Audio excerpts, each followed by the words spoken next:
In the Middle East, strong reactions are trailing the proposal by President Donald Trump, suggesting that the U.S. takes control of the Gaza Strip and oversees its redevelopment.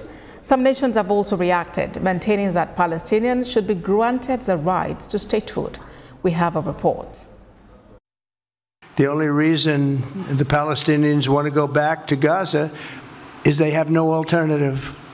It's right now a demolition site. This is just a demolition site.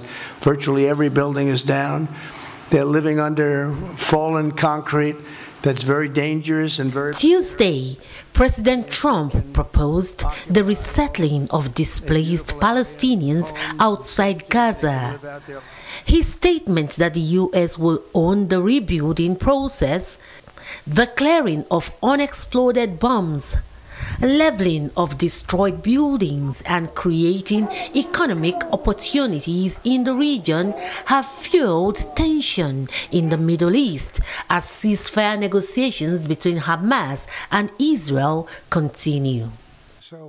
Saudi Arabia, a key player in regional diplomacy, was amongst the first to reject the proposal.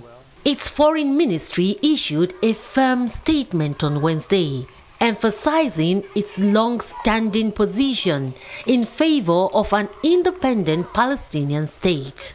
The statement says that Crown Prince Mohammed bin Salman remains committed to establishing a Palestinian state with East Jerusalem as its capital, clearly stating that diplomatic relations with Israel will not be established without this condition.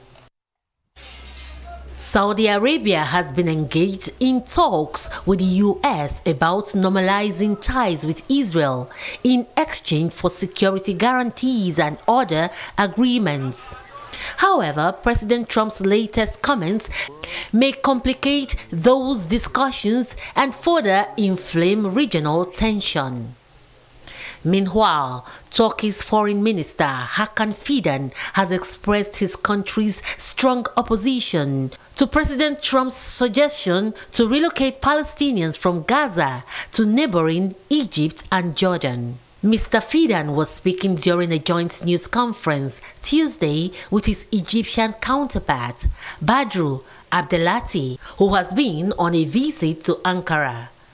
Both men discussed trade and investment ties, but also spoke about regional security issues, with Gaza being a major focus. The Turkish foreign minister says his country's position is that Palestinians should be granted the right to a state on their land, and the conflict should be ended with a two-state solution. He added that coming up with a different proposal could be described as, quote, not reading history well.